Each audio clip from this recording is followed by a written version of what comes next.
5 வருடங்களாக தொகுதி மக்களோடு இருந்திருக்கிறேன்.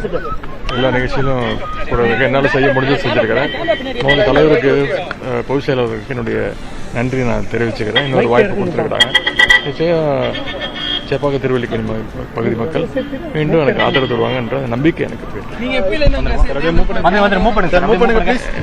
எப்பவுமே அங்கதான் இருக்கேன்.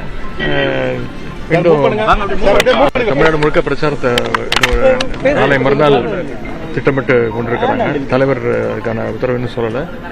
கண்டிப்பாக தொகுதி மக்களுக்கும் போல முடியுதோ வந்து தொகுதி மக்களையும் சந்தித்து அவங்களுடைய ஆதரவு கேட்பாங்க. இன்னைக்கு தேர்தல் வேட்பாளர் பட்டியலில் நிறைய புதியவர்களுக்கு எங்களுடைய தலைவரும் நிறைய வாய்ப்பு கொடுத்திருக்கிறாங்க. இளைஞர்களுக்கு அதிகமாக வாய்ப்பு கொடுத்திருந்ததா முதலமைச்சர் பேசியிருந்தாரு. அது எந்த இடத்துல இந்த தேர்தலில் நமக்கு கை கொடுக்கும்னு நினைக்கிறீங்க? நம்ம இளைஞர்கள் ஏன் அதிகமாக வாய்ப்பு கொடுக்குறோன்னா, புதிய இளைஞர்கள் வரணும், இளைஞருடைய நம்பிக்கை இந்த இயக்கம் பெறணுங்கிறது நம்பிக்கை தான். அதுக்காக தான் கொடுக்குறாங்க. நிச்சயம் அந்த புதுசாக வாய்ப்பு கிடைச்சிருக்கிறவங்க மக்களை போய் சந்திச்சு அந்த வெற்றியை பெறுவாங்க நம்பிக்கை இருக்கு. சார், நீட்டை ரத்து செய்யப்பட முடியலையேன்னு சொல்லி உங்க மேல ஒரு விமர்சனத்தை வைக்கிறாங்க. போன பிரச்சாரத்துல மிகப்பெரிய பிரச்சாரமா 2024 தேர்தலையும் சொன்னேன்.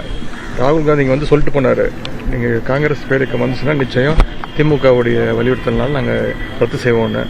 நாங்கள் மீண்டும் இந்த சட்டமன்றத்தில் 2 முறை அந்த தீர்மானத்தை நிறைவேற்றி அமைச்சிருக்கிறோம். இப்பவும் சொல்றோம், பாஜக இருக்கிறதுனால தான் இன்னைக்கு தமிழ்நாட்டுக்குள்ள நீட்டு நுழைய முடியாத அந்த சூழ்நிலை இருக்க தவிர, என்னைக்கு பாஜக வந்து அப்புறப்படுத்துறாங்களோ, என்னைக்கு ஒரு சுயமரியாதை உள்ள ஒரு இயக்கம் இங்கே தமிழ்நாட்டுக்குள்ள வந்து அந்த மீண்டும் நிச்சயம் நீட்டை எப்பயாவது ஒழிக்குங்கிறது தான் திமுகவுடைய இலக்கு. அமித்ஷாவே கட்டமைப்பு பாஜக பலவீனமா இருக்குன்னு சொல்லியிருக்காரு.